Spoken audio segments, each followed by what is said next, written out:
Praise be Jesus Christ. I want to begin by saying a big thank you to those of you who responded to my community's seminary appeal.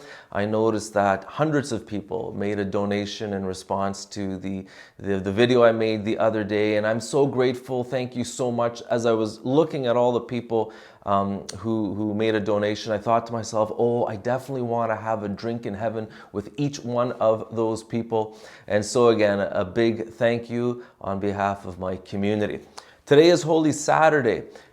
On Holy Saturday, we celebrate the Easter Vigil, Saturday night. That's when we have the big bonfire. That's when we have the candles. We let the fire, the lights spread throughout the church. We have the beautiful chanting and many readings and typically sacraments and sprinkling people with holy water.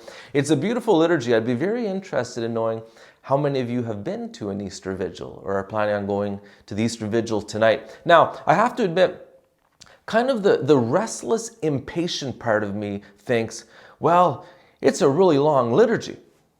It goes on for a couple hours.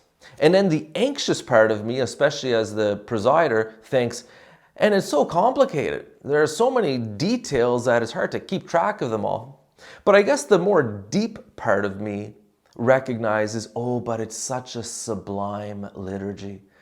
There's so much beauty, there's so much depth, there's so much mystery to the liturgy. And the truth is no one completely understands just the wonderful realities of this solemn, beautiful liturgy. And so I really encourage you to, if you can make it out to an Easter Vigil tonight, go with just a sense of the sacred and the mysterious, but also a sense of who you are, your dignity. I want to read to you from Exodus. You remember when Moses goes to Pharaoh and says, "Let my people go."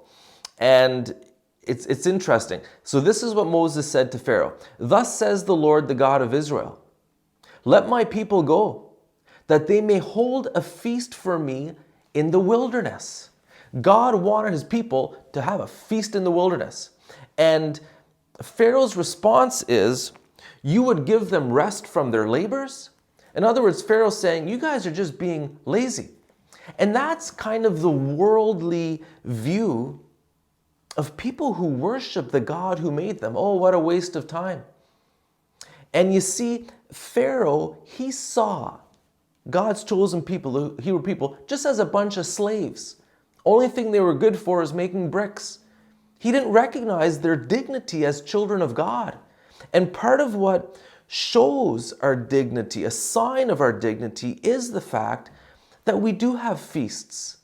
We do take days off to worship God and to remember and acknowledge that we're made by God and there's a lot more to human life than simply doing work. We have a wonderful identity, dignity, authority, and destiny. And I think it's at the Easter Vigil in a particular way that we enter into the mystery of who we are as human beings, as children of God, made in the image and likeness of God and made to be with him for all of eternity. So I encourage you, I challenge you, if you're able to, try to make it out to an Easter Vigil and ask the Lord, Lord, give me eyes to see the wonderful mysteries of this mother of all liturgies, so that I can worship you as is fit, and also so that I can remember my own wonderful dignity as your child. Viva Cristo Re.